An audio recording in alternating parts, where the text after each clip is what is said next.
so we've made our edible gold seals and the chocolate crisscrosses to go on top. And what I've made here is I've just made the cakes. Now, literally, there's no secrets to the cakes. You can do any cake that you want to.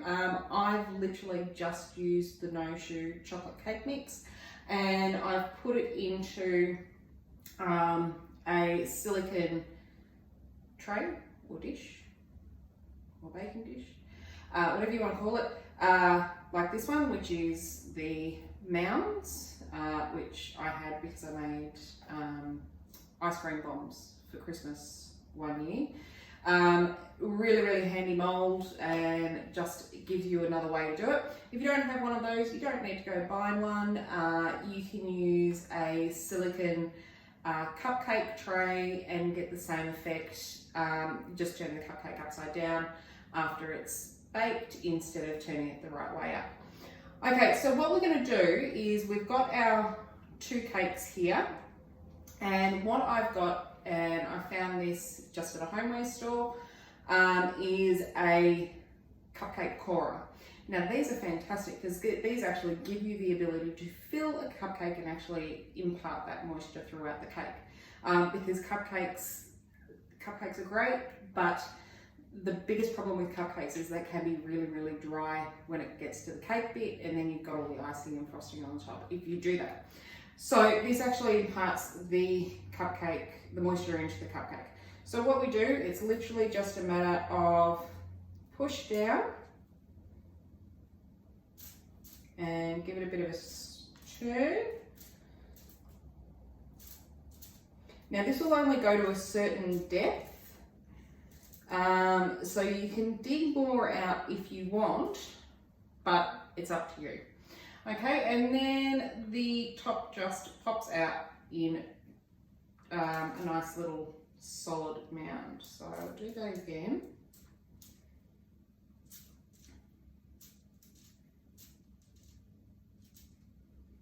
And it just comes out, and we just pop that out.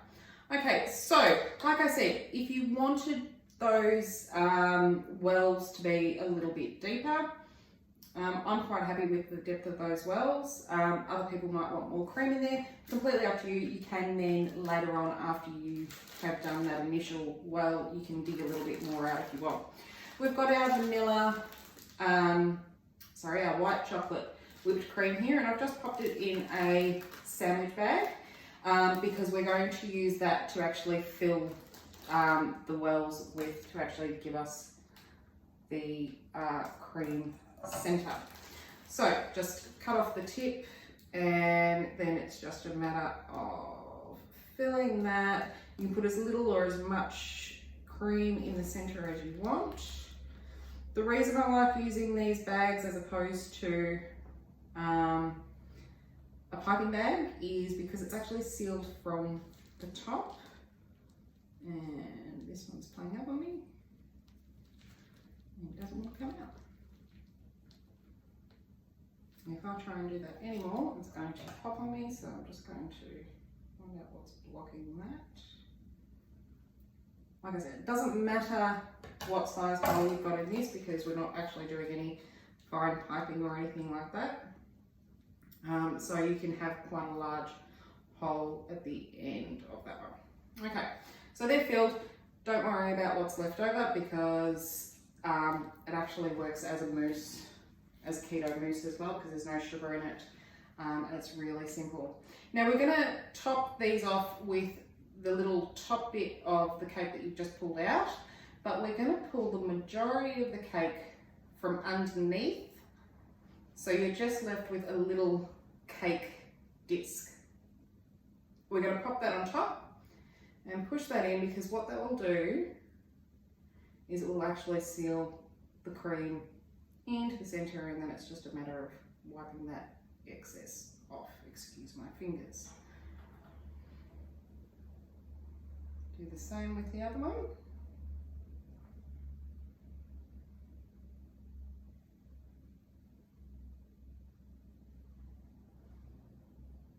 Just a matter of pushing that back in. Don't push it in too much because otherwise you'll end up with an indentation. And there are your cream-filled cakes. Okay, now we are now up to the point where we are going to start glazing them. Now, as you'll notice, I've got my cakes on a raised drying rack with a foil tinned baking pan underneath. The reason why I've got that is because the ganache is going to go down the side and it's going to need somewhere to drip.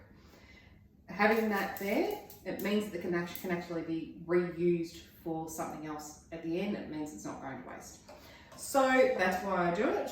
I've got our ganache and that's dried to sort of almost like a thickened condensed milk consistency. And with this, I'm just going to take, I'd say a good heaped teaspoon of it. And it's just a matter of pouring it on top and then letting nature and gravity take its toll. Now, the longer that sits there, the longer that will start to drip. So one really important thing that you need to do with these is after you've done this and put the embellishments on and it's had time to settle, you can then put your embellishments on it.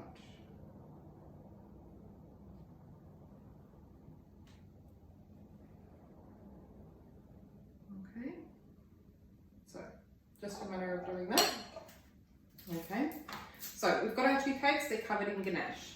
Now is the fun part where we get to add our embellishments to the cake. So we bring back our chocolate crisscrosses and our foil, our seal, sorry. And we've got our chocolate embellishments, got a nice little crisscross thing happening there. We're just going to break that up into random shapes. Okay, and we pop that just on the side. And pop that one on the side. It's not a problem if things start to move because you can move them back into position. Then it is a matter, I'll turn it around so we can see it from that side. It's just a matter of putting your chocolate seal there and hoping that it doesn't fall down. And one chocolate seal there. And that's it, guys. Now it's just a matter of popping it in the fridge, letting it set for, I'd say, probably about 20 minutes or so, just to give that ganache a little bit more time to set. And then it's a matter of popping it on a plate and you're ready to go. These cakes are fantastic. They will, this little seal keeps dropping down. They're not only keto friendly, but they are non-keto friendly as well.